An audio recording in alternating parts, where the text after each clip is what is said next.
He painted the most famous smile in history. But that was just the tip of the iceberg. Leonardo da Vinci wasn't just a painter, he was a scientist, an inventor, an architect, a philosopher. And his life? A wild genius ride that feels more like a movie than real history. By the way, where are you watching from? And what time is it over there? Let me know down in the comments. I always love seeing how far this community stretches across the world.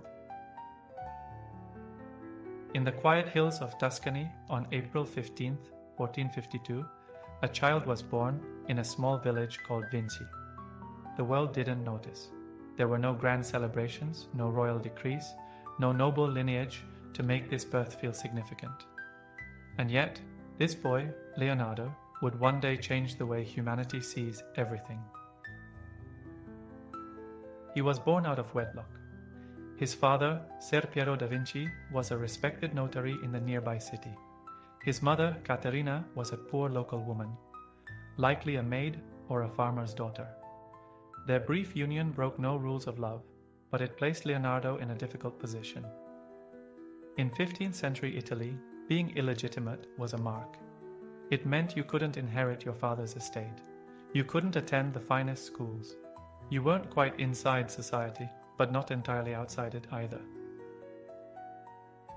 Leonardo grew up between two worlds. On one side was the educated, refined life of his father's household.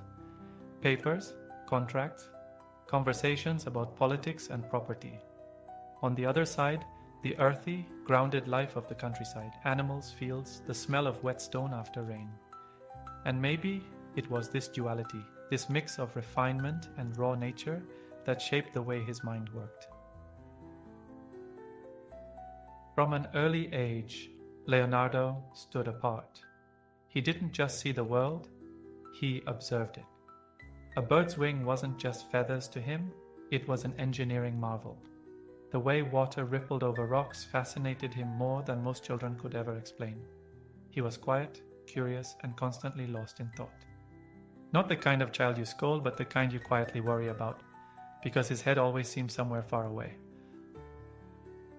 Unlike other boys his age, Leonardo didn't train to be a merchant or a lawyer. He didn't memorize religious doctrine to prepare for the priesthood. Instead, he watched ants carry leaves. He drew sketches in the dirt with sticks. He studied how shadows moved on walls. He had no formal schooling beyond basic reading and writing. He never learned Latin properly, the language of science and law at the time. But where others saw this as a limitation, Leonardo turned it into liberation. He learned not from books, but from the world itself. The world never expected anything from Leonardo da Vinci, but he expected everything from the world. And that was the beginning of everything. As Leonardo grew into boyhood, it became clear. He didn't interact with the world the way others did. He didn't just look, he watched. Not with casual glances, but with intense, deliberate focus. While other children ran through the fields chasing games, Leonardo lingered behind, crouching low, studying how a lizard moved across a rock or how the veins of a leaf fanned outward like rivers. He noticed the flight of birds, how their wings curved, how their feathers caught the air. He stared at flowing water for hours, watching how it curved around obstacles, how it created ripples and spirals. And the sky? He looked at clouds the way most people look at paintings. This wasn't aimless daydreaming. This was research, primitive, instinctual, untrained, but profoundly focused. He had no formal science, no mathematics, no philosophy. But Leonardo was conducting experiments, quietly, with his eyes. Most of what we know about this part of his life comes not from documents, but from his drawings and notes years later. Even as an adult, he would recall in remarkable detail the things he had observed as a boy. The structure of plants, the way light danced through trees, the swirling patterns of dust kicked up by wind. He began to draw. Not scribbles, not childish stick figures, but deeply detailed sketches.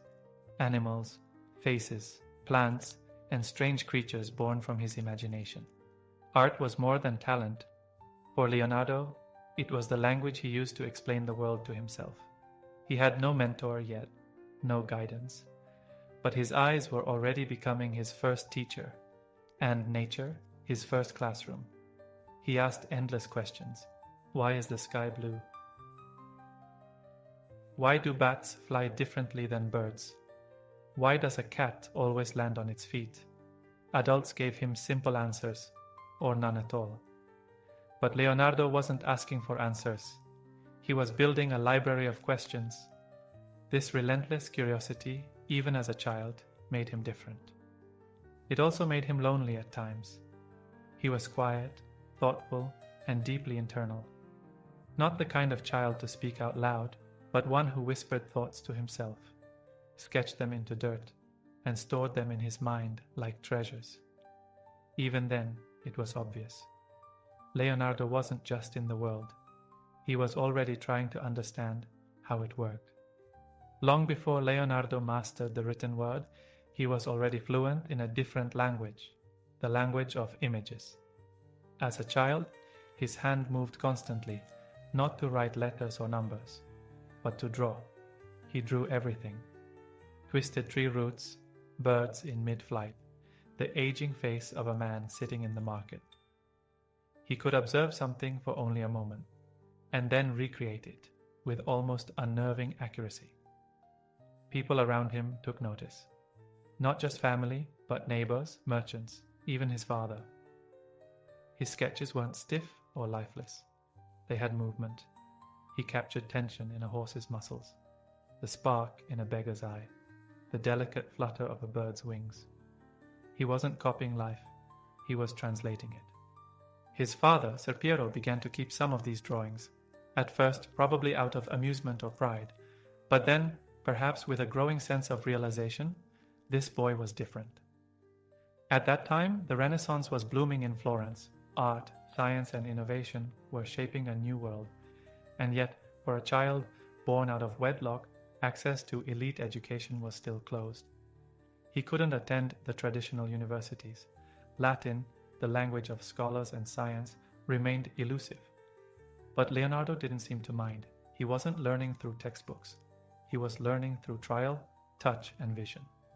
And through it all, his drawings grew more precise, more detailed, more alive.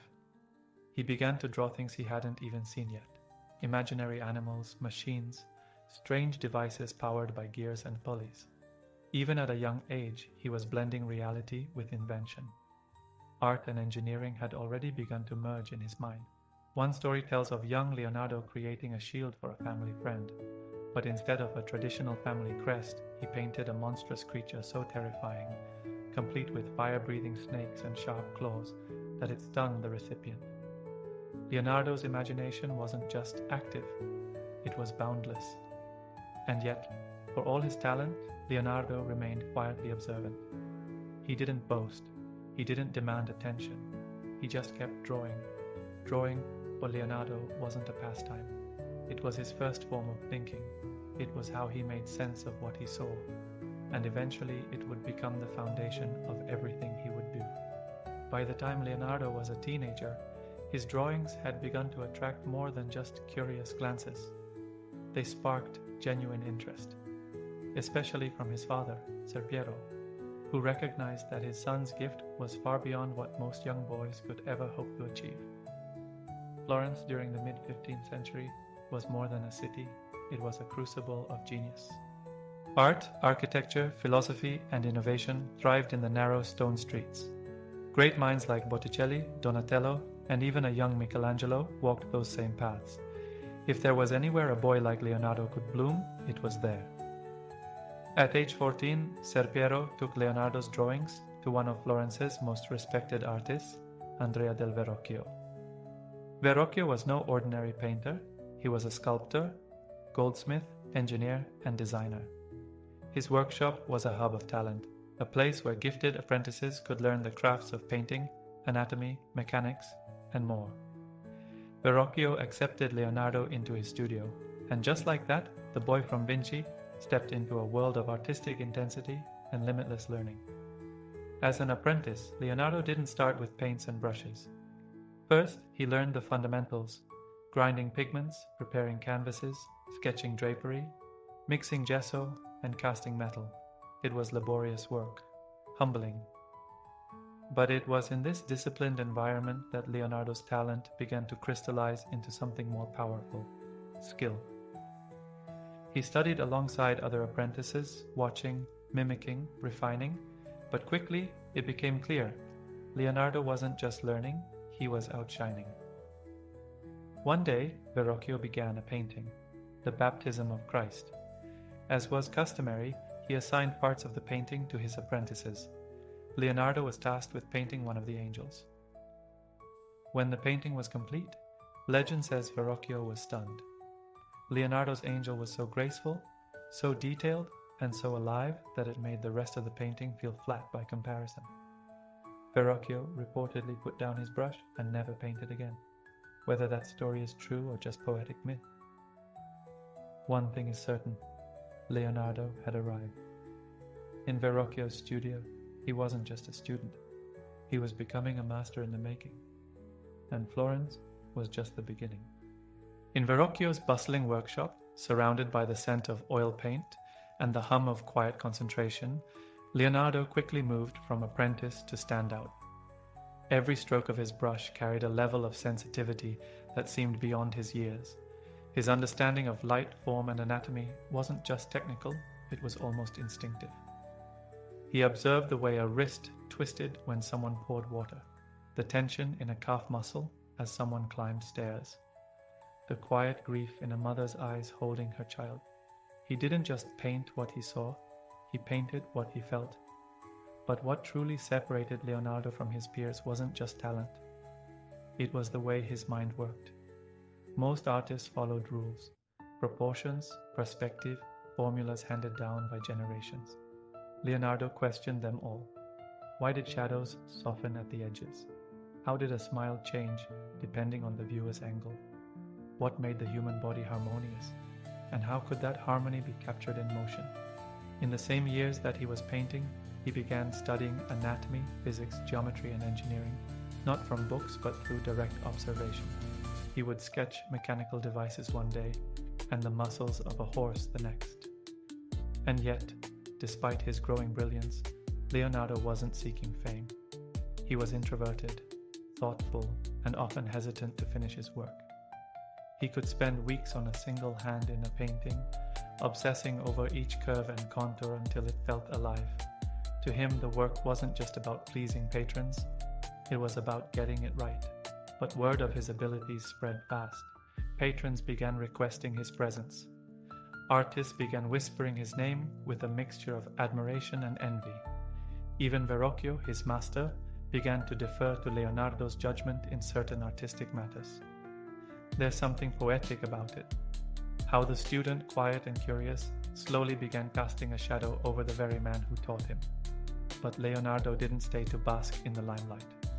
That was never his way.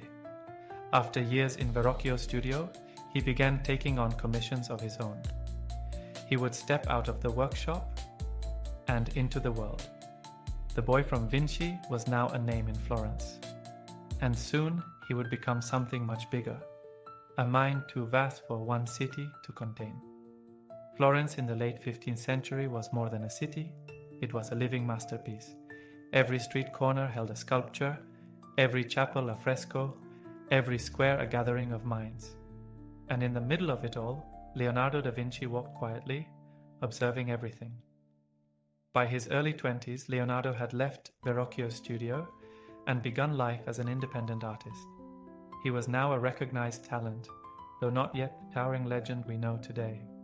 His name was beginning to float through the city, softly but steadily. He received commissions, painted altarpieces, portraits, and sketches for churches, and yet he struggled to finish them. This wasn't laziness or rebellion, it was obsession. Leonardo would begin a piece with energy and ambition, but as soon as his curiosity moved on, so did he. He couldn't force himself to finish what no longer fascinated him. He was searching for something deeper than deadlines, something more precise than public praise. And that need for perfection made him unpredictable in the eyes of patrons. Still, the work he did complete during this time spoke volumes. His use of light and shadow, what artists would later call chiaroscuro, added a level of drama and depth that hadn't been seen before. His figures felt real, breathing, thinking. More than once, people said his paintings seemed more alive than the people they depicted. But Florence wasn't just shaping Leonardo, it was challenging him. The city was full of brilliance, Botticelli, Ghirlandaio, Pollaiuolo, and soon a young Michelangelo would begin rising through the ranks. Competition was fierce. But Leonardo wasn't trying to outshine anyone.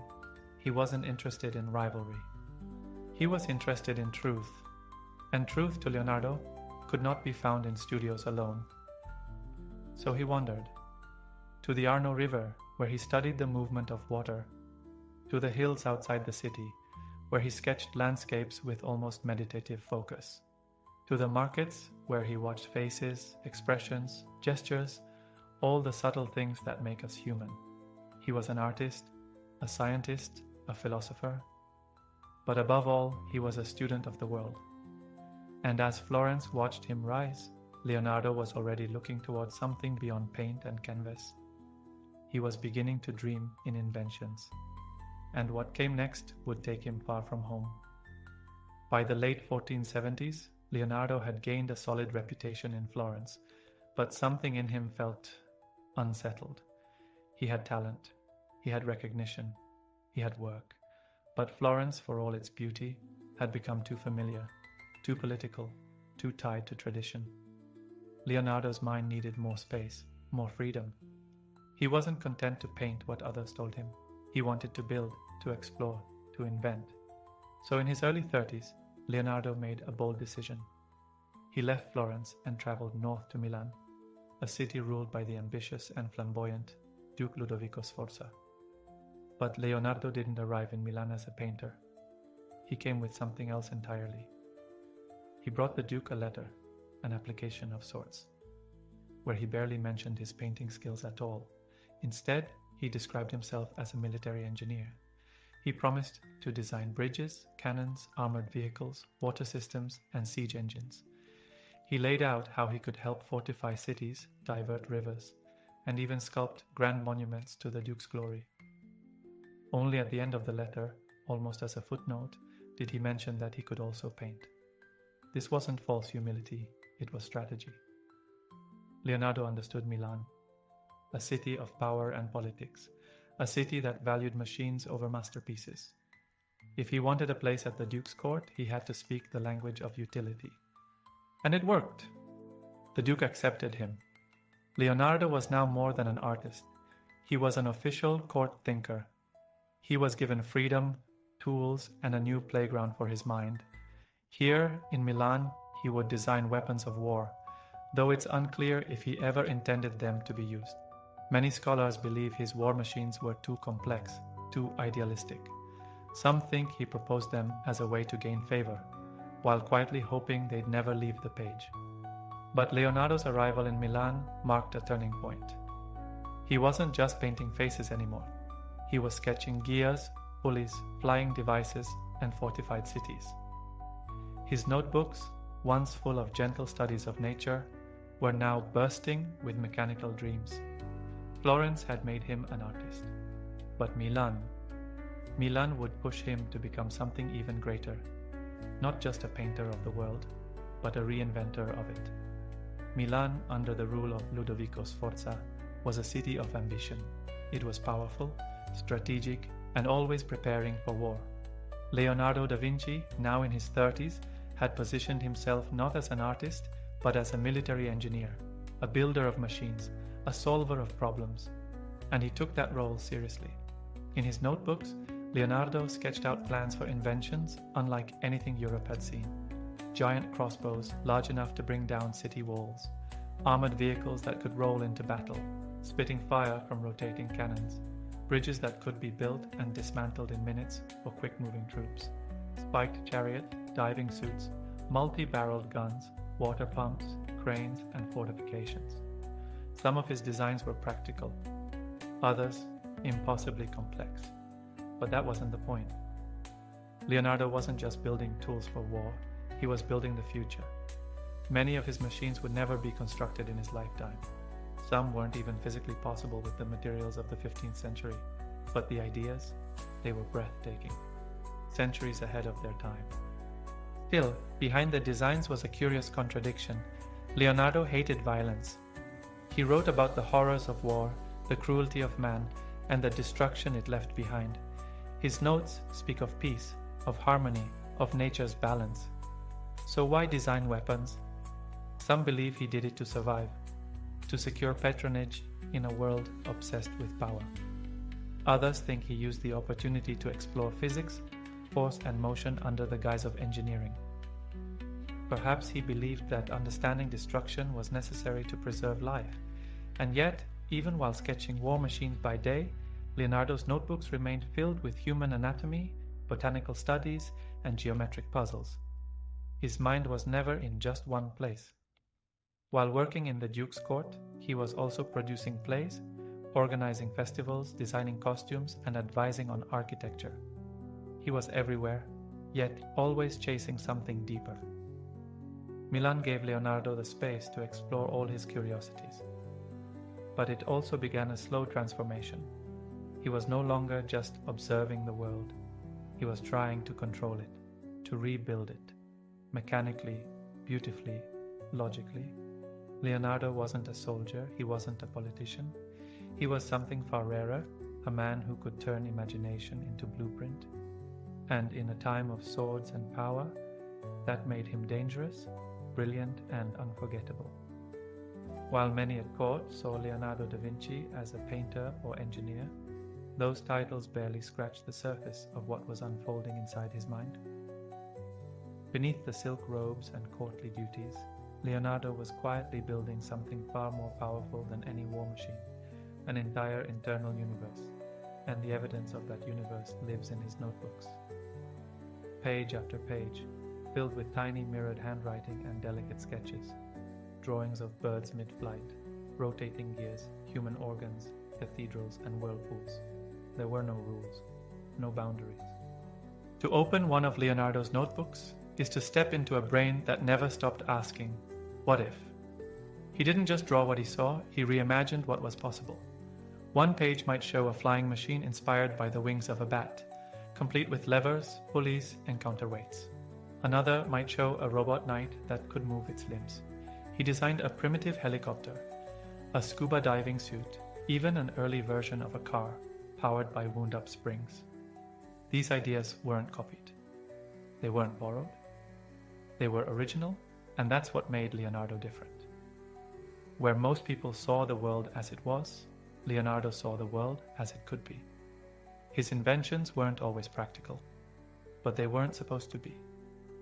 They were expressions of pure imagination, grounded in deep observation.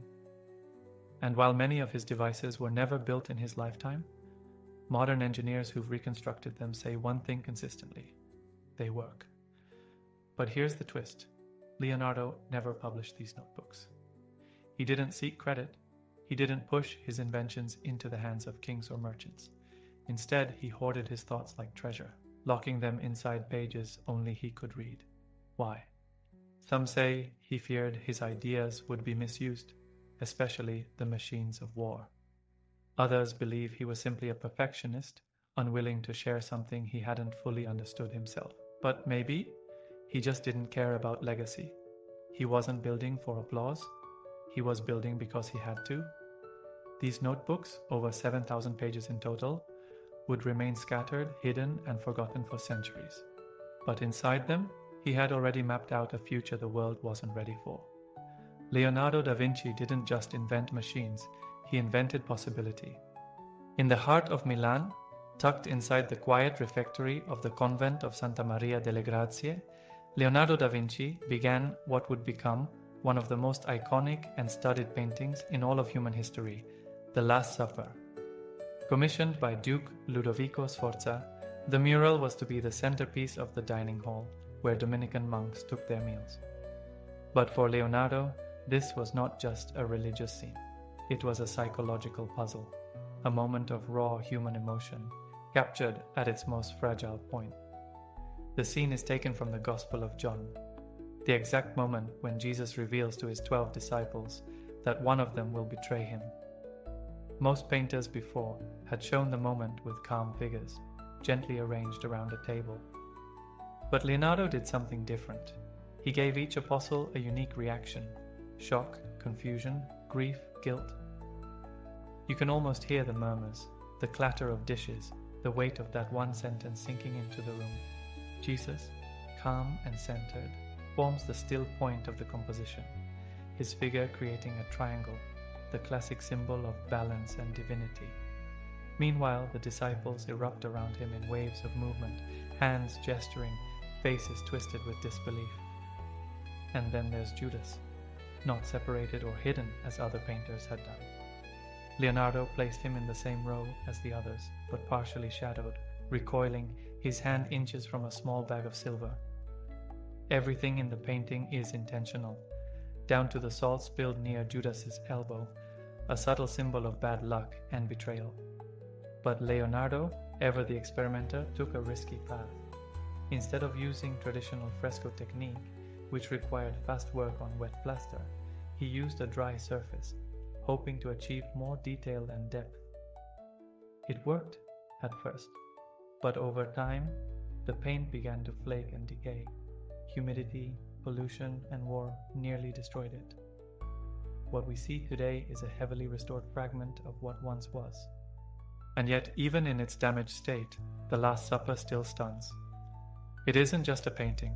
It's a window into the mind of a man who saw not just bodies, but souls. A moment of silence, frozen in time, held together by genius, emotion, and an almost painful sense of humanity. By the time Leonardo da Vinci had completed the Last Supper, his fascination with the human body had moved far beyond paint and canvas. He didn't just want to capture how people looked, he wanted to understand how they worked.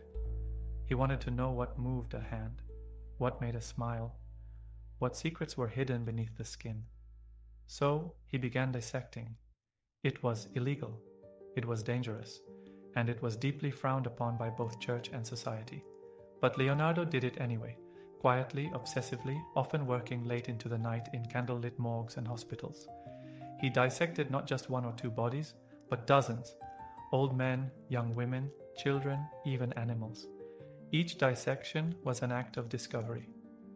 With every incision, he peeled back mystery. He drew what he saw with stunning precision: muscles, tendons, organs, nerves, even the valves of the human heart.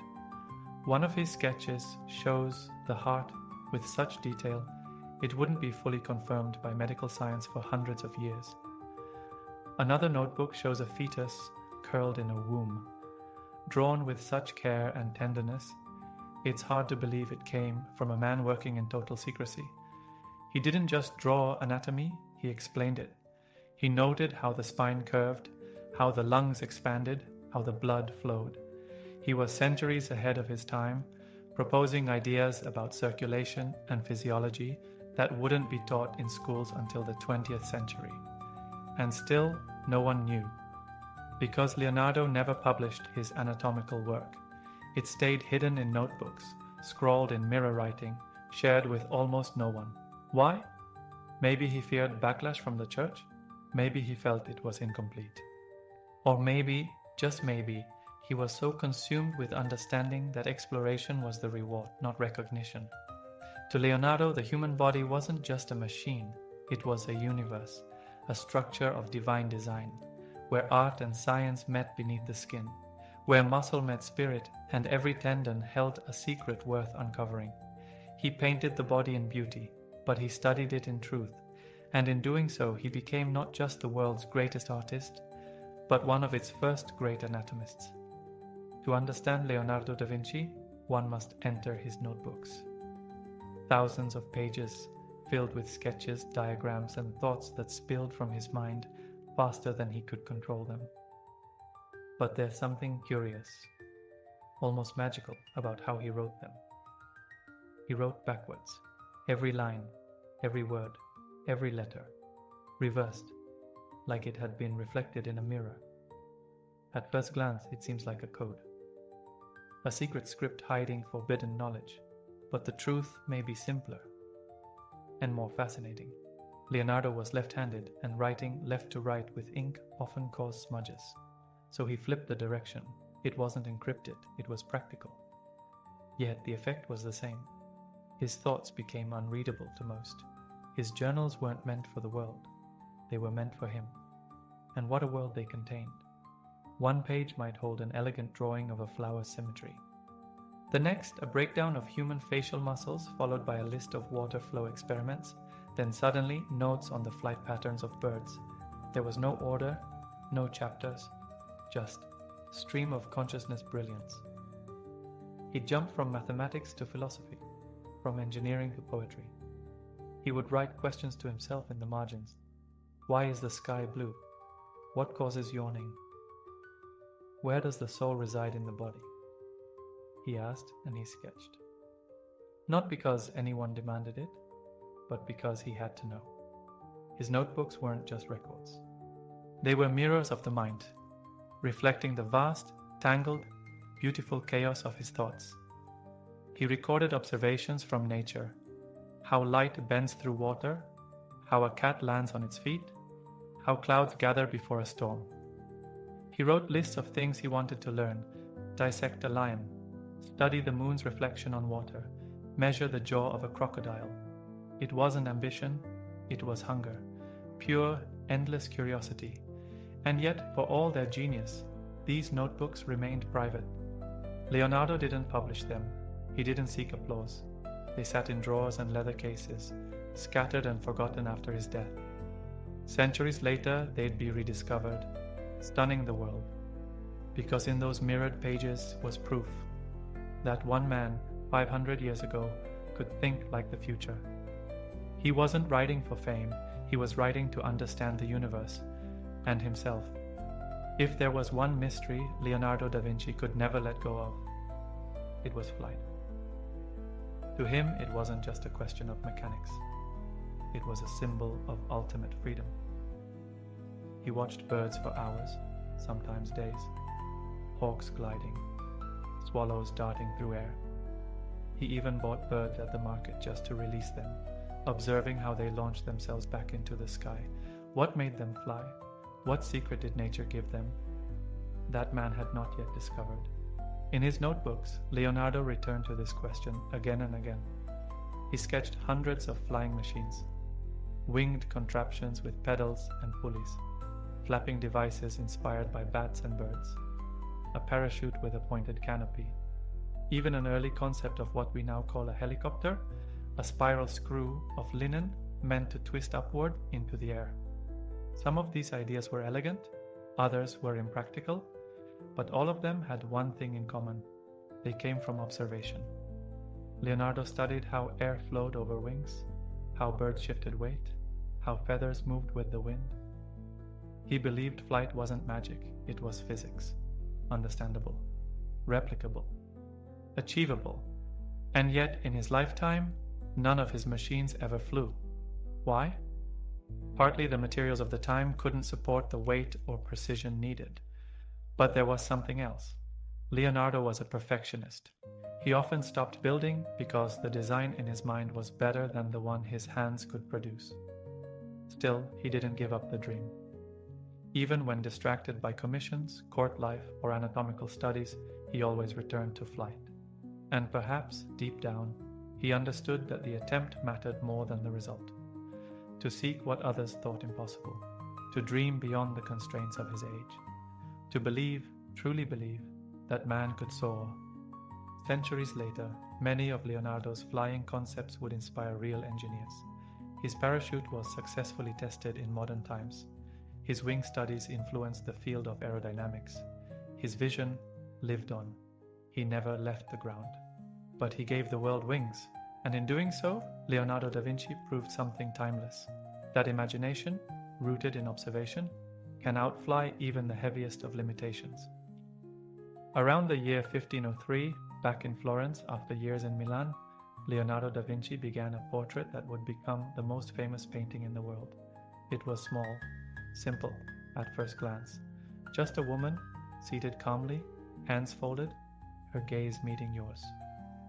But there was something else, a curve of the lips, a softness in the eyes, a smile so subtle, so elusive, that it would go on to fascinate the world for centuries. Her name was Lisa Gherardini, the wife of a wealthy Florentine merchant, but we know her as the Mona Lisa.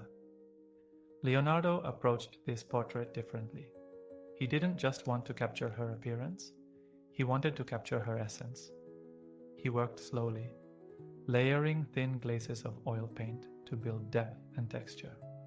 He used a revolutionary technique called sfumato, where edges and colors gently blur into one another just as they do in nature.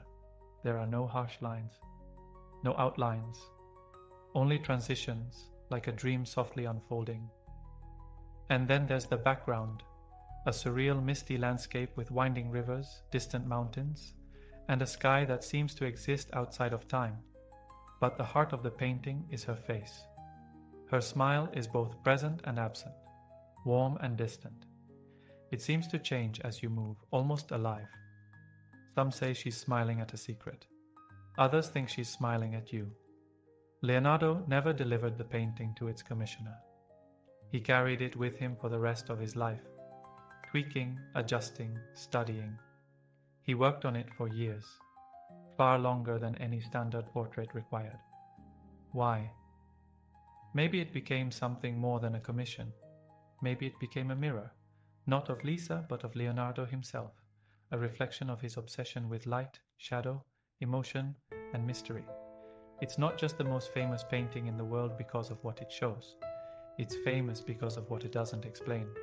No one knows exactly when he considered it finished. Maybe he never did. But what he left behind was not just a portrait, it was a puzzle. One that invites every viewer into the same quiet question. What is she thinking? And somewhere, perhaps, Leonardo is smiling too, knowing we're still trying to find the answer. The Mona Lisa is more than just a painting. It's a presence, quiet, still, yet deeply alive. What makes her so captivating? It's not her clothing or the muted palette or even the mysterious landscape behind her. It's her smile, that impossibly delicate curve that has defied explanation for centuries. From a distance it's warm, almost inviting, but step closer and it begins to vanish. Is it joy? Is it sadness? Is it a mask? The answer shifts with the light, with the angle, with the mood of the viewer. Leonardo understood something few artists had before, that the human face is never still. Emotions flicker like candlelight, faint, fleeting, real. He tried to capture not a moment frozen in time, but a moment in transition. To achieve this, he studied muscles. He observed laughter, grief, serenity. He watched how lips curved, how cheeks lifted, how eyes narrowed ever so slightly when someone held back a thought. And then he painted that, not the expression itself, but the suggestion of one. He famously said, "Painting is a mental thing." And nowhere is that more evident than in the Mona Lisa's expression, because what you see depends on how you feel. Her smile doesn't speak, it listens. That's why millions still stand before her, day after day, drawn in, searching. Some feel peace, others feel haunted, but no one walks away unchanged. And perhaps that was Leonardo's intention all along, to paint not a woman, but a conversation, to create a piece of art that looked back at you, that made you the subject. It's easy to forget that this painting was created over 500 years ago by a man with no access to cameras, no scientific instruments to measure light and shadow, only his eyes, his hands, and his relentless curiosity. And yet, the result is timeless. The Mona Lisa isn't just famous because of art critics or museum placement. She's famous because she feels alive. In that mysterious smile lives all of Leonardo's genius, his love of subtlety, of emotion, of nature, of science. He gave the world a face that could never be forgotten. And in doing so, he quietly ensured something else, that he never would be either. Despite his growing fame and the unmatched beauty of his works, Leonardo da Vinci was never truly at rest. His success didn't ground him, it stirred something deeper, a quiet dissatisfaction, a constant pull toward what was next. By the early 1500s, he had returned to Florence, then left again, then back, then gone. Cities changed, patrons changed, But one thing stayed the same. Leonardo kept moving. He wasn't chasing wealth or titles. He was chasing something far more elusive: understanding. In Florence, he found new commissions. He began work on a massive mural known as the Battle of Anghiari, a chaotic swirl of warriors and horses. It was meant to be his greatest fresco, but he never finished it. The paint didn't dry correctly. The vision became too complex. He abandoned it, leaving only sketches and fragments. Some say he feared it would never live up to what he saw in his mind. Others say he simply lost interest. Leonardo's restlessness wasn't a weakness. It was a side effect of genius without a finish line. When something was understood, it no longer fascinated him. He moved on, not out of boredom, but because his curiosity was like a flame that constantly needed new fuel. He studied engineering for canals and urban planning. He dissected more bodies in search of answers about the soul. He sketched flying machines one day, and the geometry of leaves the next. To many around him, he seemed unpredictable, unreliable even. But to Leonardo, everything was connected: art, science, anatomy, nature, mechanics. He wasn't jumping from topic to topic. He was weaving a single, invisible thread through them all. Still, his wanderings made it hard to maintain steady patronage. He left Florence again, traveling to Rome, where the great artists of the age, Michelangelo and Raphael, were already thriving under papal commissions. But Rome would not offer Leonardo the same warmth. He was older now, slower, more contemplative. The world around him was shifting toward younger, more dramatic talents. But Leonardo didn't compete, he observed. He reflected. He wasn't done exploring. Because even as the world celebrated his past, Leonardo was already dreaming of the next great mystery. He wasn't just a master of movement on canvas. He was a man forever in motion. In 1513, Leonardo da Vinci arrived in Rome, the heart of the Renaissance and the center of a changing world. Here, power flowed not just from kings, but from the Pope. Religion shaped politics, art, science, and ambition. And in this city of grandeur and belief, Leonardo found himself surrounded by giants. Michelangelo, brooding and intense, was sculpting his Last Judgment. Raphael, young and adored, was painting the Vatican rooms with divine brilliance. Their names were rising stars, their works dramatic and immediate. And in contrast, Leonardo, now in his 60s, seemed like a relic from a gentler age. He had no grand commissions in Rome, no papal projects. He was given a workshop and a stipend, but not the spotlight. The church admired beauty, but it feared questions, and Leonardo had many of them. He was fascinated by the mechanics of nature, the way water moved, how light bent, how the body functioned.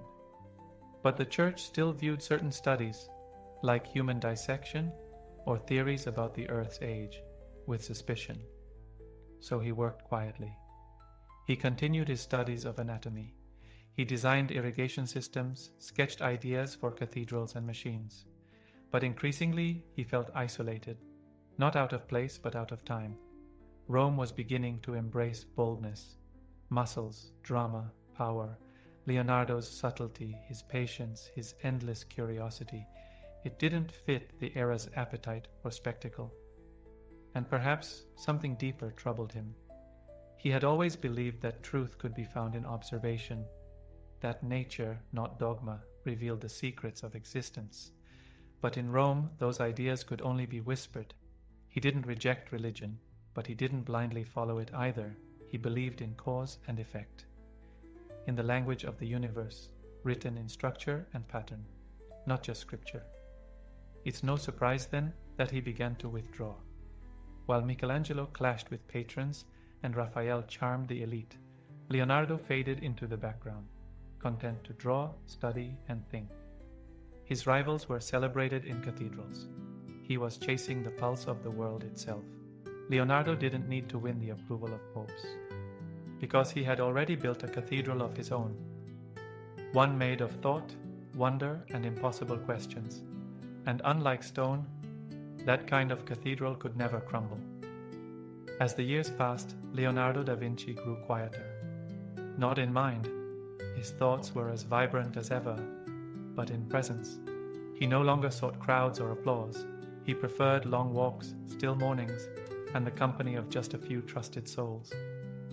By now, he was in his 60s, an age considered elderly in the 16th century.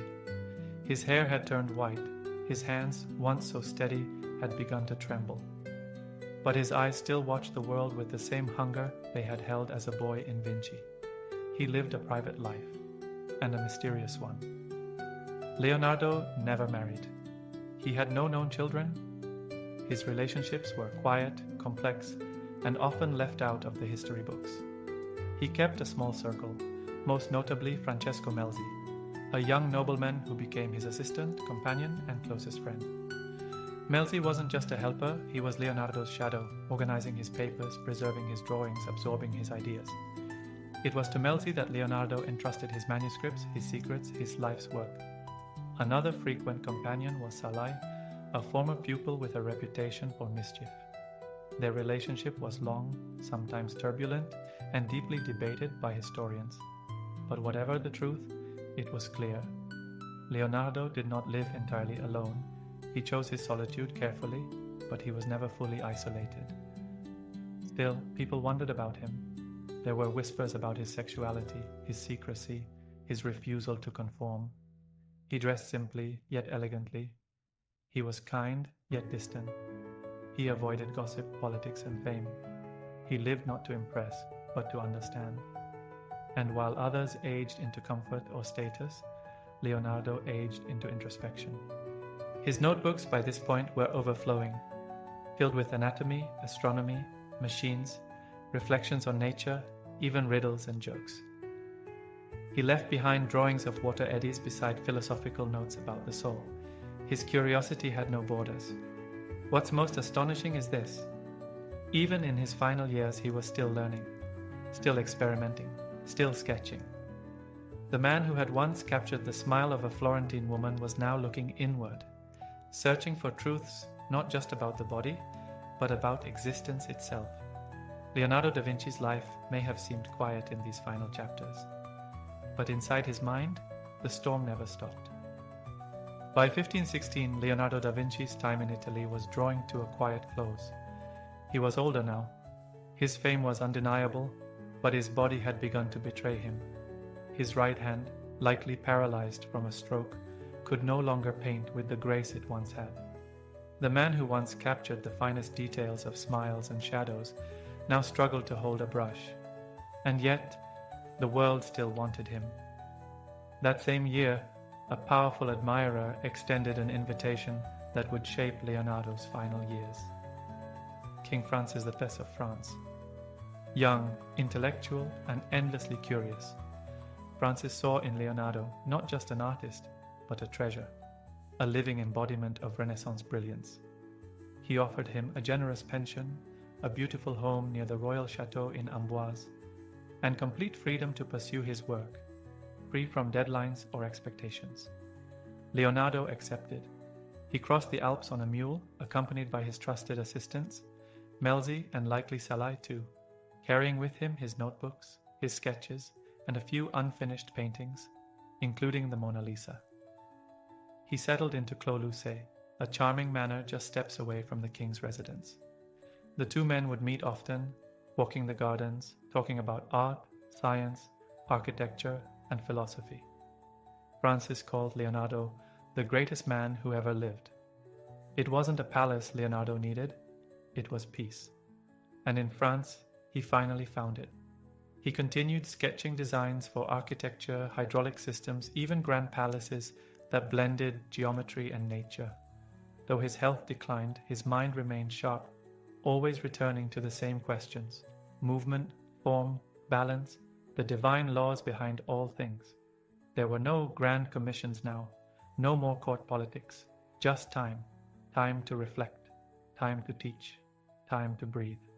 And though he was far from his birthplace, far from Florence and Milan, Leonardo was content. He had nothing left to prove. In France, he was not just tolerated, he was cherished. It's poetic in a way. A man born out of wedlock, denied formal education, questioned and underestimated, would spend his final days as a guest of kings. Leonardo da Vinci had once painted smiles. Now, at last, he had found his own.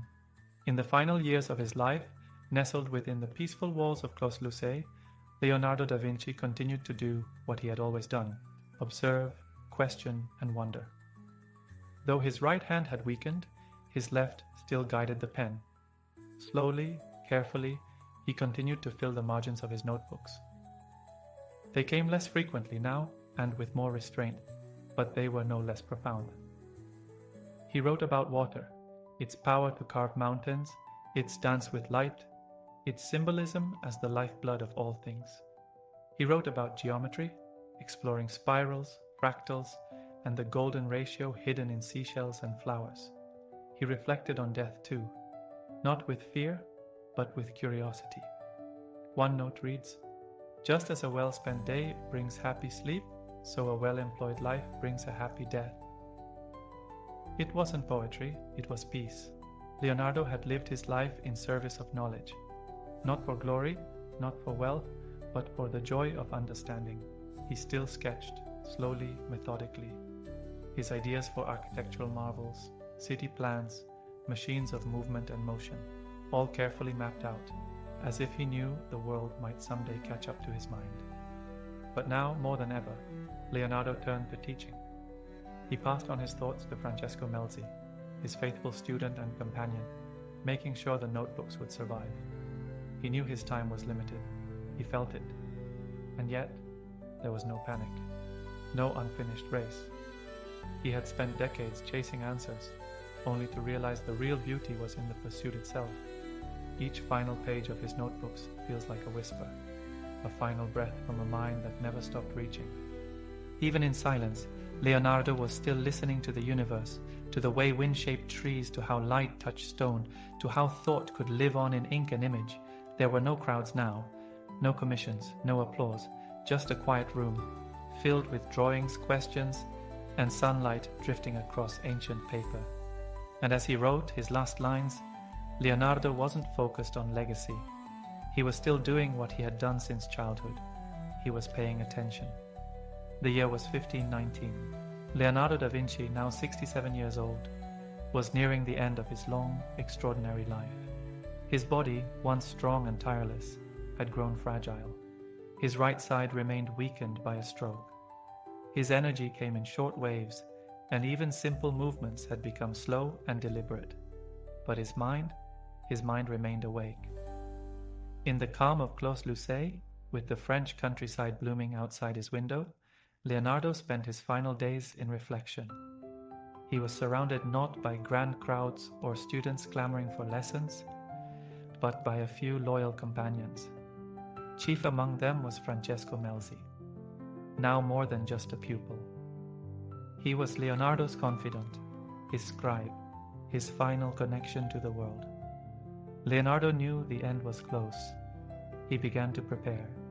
He reviewed his notes, organized his sketches, and gave clear instructions for what should happen to his works. He wrote his will with care, ensuring that Melzi would inherit his manuscripts and be the keeper of his legacy. He left money to his servants, to the poor, and even to Salai, his complicated and long-standing companion. There is a legend, unconfirmed but often told, that King Francis III, Leonardo's admirer and patron, came to visit him on his deathbed. Some say the king cradled Leonardo's head in his arms as he passed, calling him a man who would never be replaced. Whether it happened or not doesn't matter.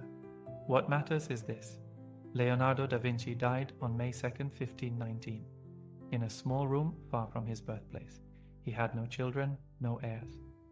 But he left behind something far more enduring, an entire universe of ideas. He was buried in the chapel of Saint-Hubert, not far from the Château d'Amboise. His grave is quiet, modest, almost hidden, but his mind, his questions, his visions, his hunger to understand, those never went into the ground. In his final days, Leonardo wasn't mourning what he hadn't done. He had lived fully, thought endlessly, dreamed boldly. And when the end came, it wasn't the close of a life. It was the quiet turning of a page in a book that the world is still reading. Leonardo da Vinci had no museum to preserve his work, no massive tomb to announce his name. When he died, his genius didn't instantly echo across Europe. In fact, for a time it began to fade. His most valuable possessions, his notebooks, filled with sketches, inventions, and philosophical questions, were entrusted to Francesco Melzi, the loyal pupil who had stayed by his side until the end. Melzi understood their worth. He protected them. But after Melzi's death, those priceless pages began to slip through the cracks of history. Some were given away, others were sold, some were lost, hidden in drawers, or split among collectors who didn't fully understand what they were holding. Thousands of Leonardo's handwritten pages were scattered across Europe, torn from their original bindings, passed from hand to hand, and sometimes forgotten entirely. Entire notebooks disappeared, drawings were mislabeled, ideas that could have changed science were buried in private collections. For centuries, Leonardo was remembered mostly as a painter, the man behind the Last Supper and the Mona Lisa. But the full scope of his genius, his engineering, anatomy, astronomy, botany, and physics remained hidden in fragments. It wasn't until the 19th and 20th centuries that scholars began to piece his writings back together. Page by page, image by image, they began to see the real Leonardo, not just the artist, but the visionary, the scientist, the dreamer. The rediscovery of his notebooks stunned the world. Here was a man sketching helicopters 400 years before flight. Here was a man dissecting the human body with modern medical precision. Here was a man who saw the patterns of nature with the eyes of a poet and the mind of a mathematician. And suddenly Leonardo wasn't just part of history. He was ahead of it. Today, many of his manuscripts are preserved in museums and private libraries, still studied, still admired. But even now, experts believe there are pages missing, ideas lost, secrets yet to be uncovered. It's a strange irony. Leonardo da Vinci, the man who wanted to understand everything, had his own legacy nearly lost to time. And yet, like his paintings, like his smile, like his questions, it returned quietly, powerfully, and just in time. Leonardo da Vinci lived in the 15th and early 16th centuries, an age of candlelight, parchment, and superstition. Yet his mind operated like it belonged centuries in the future. He envisioned machines that couldn't be built with the materials of his time. He described systems the world didn't have the language to explain. He thought in blueprints, while others were still thinking in myths. And because of that, much of his brilliance went unnoticed for generations. In his notebooks, Leonardo designed flying machines with flapping wings modeled after birds. He created detailed plans for a mechanical knight that could sit, wave, and move its jaw, a robot in an age of swords. He outlined the principles of hydraulics, optics, geology, and even solar energy, hundreds of years before those became formal fields of study. He theorized about the circulation of blood long before William Harvey discovered it. He drew the heart with such anatomical accuracy, it shocked modern surgeons when they finally saw his sketches. He described the concept of contact lenses.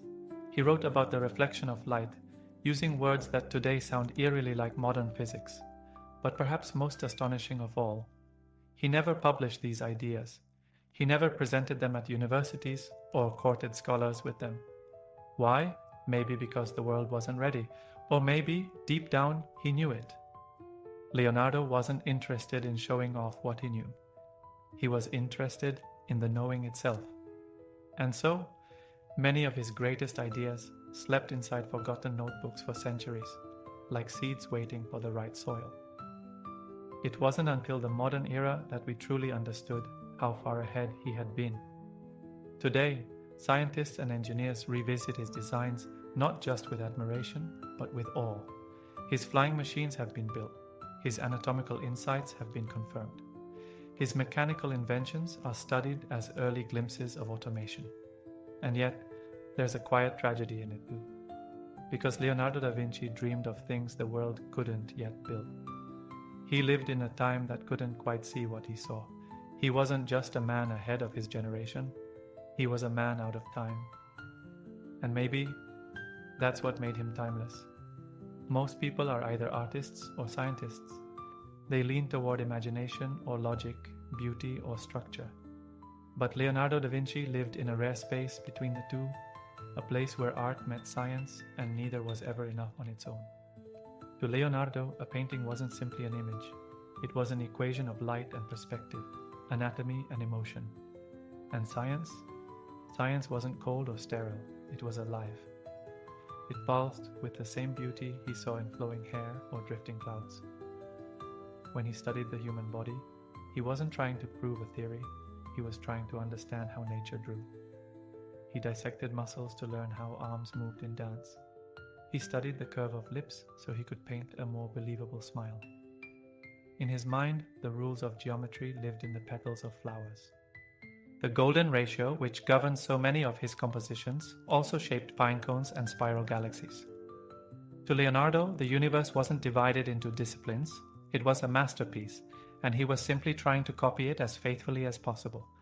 That's what made his work so unique. His art was scientific, his science was poetic. In The Vitruvian Man, he didn't just sketch a body in a circle. He mapped the proportions of perfection, connecting the human form to the cosmos. In The Last Supper, he captured emotion through mathematical balance and psychological tension. Even the Mona Lisa, with its soft shadows and hypnotic gaze, was painted using optical illusions rooted in his understanding of vision. For Leonardo, the brush and the compass were not opposites, they were tools. And through them, he sought truth. Not just what things looked like, but why they looked that way.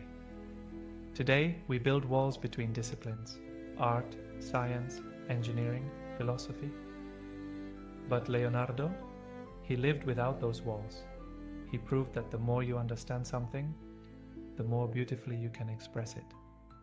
And that the more beautifully you express it, the deeper your understanding becomes. He wasn't trying to choose between two worlds, he was trying to show us they were always one. And in that unity, he discovered something most people never do, that the greatest truths are both measured and felt. Over the centuries, Leonardo da Vinci has become more than a man. He's become a myth. The word genius is often used to describe him, and rightly so.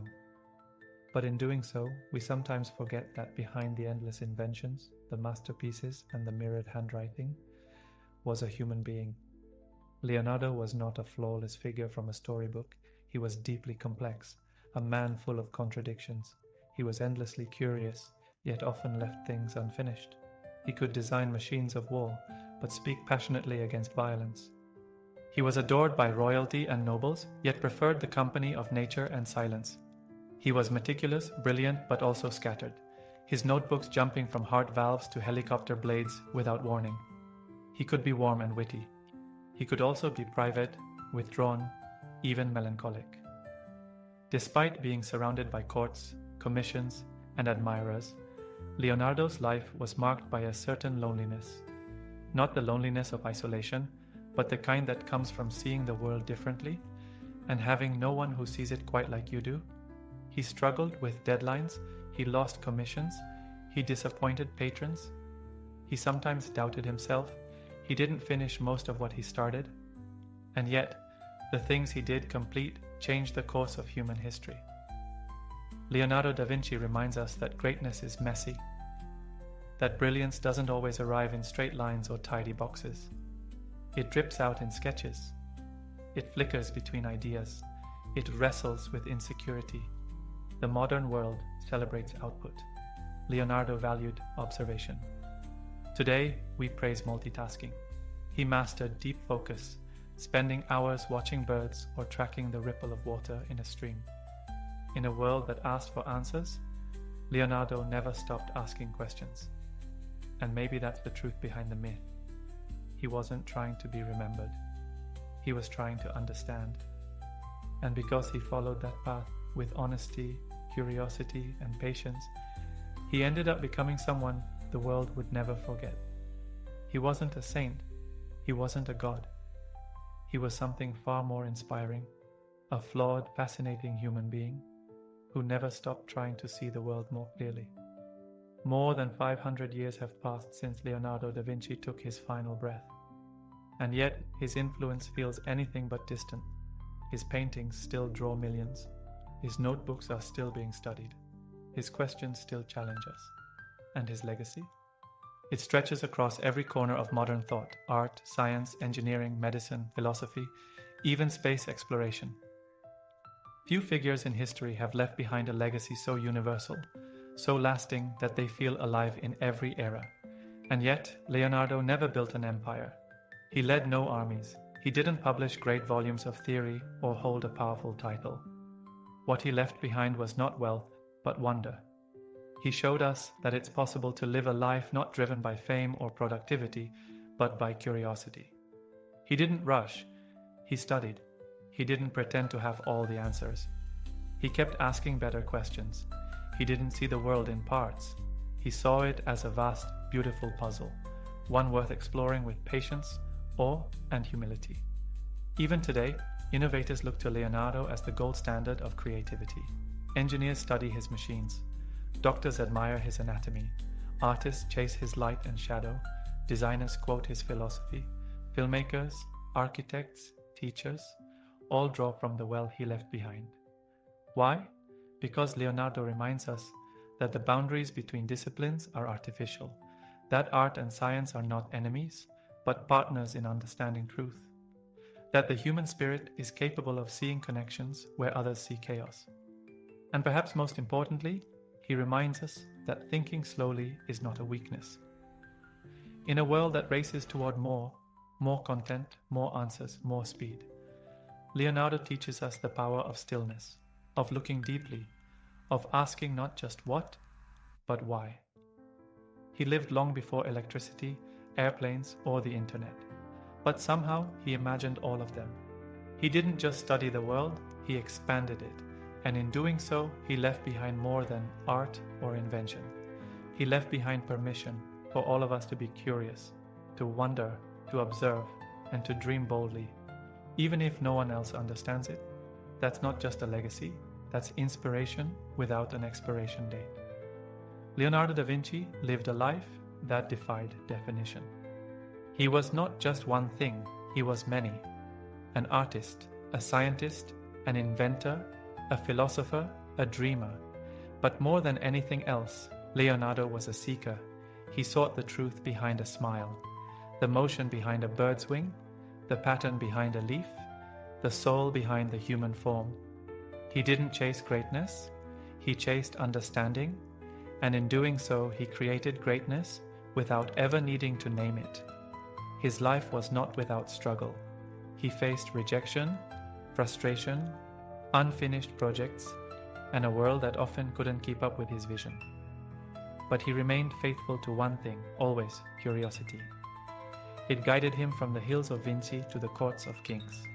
It filled his notebooks, it shaped his art, it whispered to him in quiet rooms, and carried him through times of uncertainty. And in the end, that's what made him timeless. Because Leonardo's legacy is not just what he left behind, it's what he ignited in others. Every artist who dares to see the world differently. Every scientist who asks why instead of just how. Every thinker who pauses to look closer, who sketches their thoughts, who stays awake a little longer just to follow a question. They are carrying his spirit forward. Even now, in a world of satellites and algorithms, Leonardo feels close. He lives in the curiosity of a child staring at the stars, in the hand of a designer shaping something beautiful and functional, in the quiet breath of someone watching a sunrise and wondering what makes the light bend that way. He is proof that imagination, when married with observation, is not just creativity, it's power. He left us with questions still unanswered, with machines never built, with pages that continue to reveal new wonders, and maybe that was his final gift, not the answers, but the invitation to keep looking. Because in every one of us, there is a bit of Leonardo, the quiet observer, the bold dreamer, the restless seeker. And his story? It's not just history, it's a reminder. that a single life lived with wonder can echo through eternity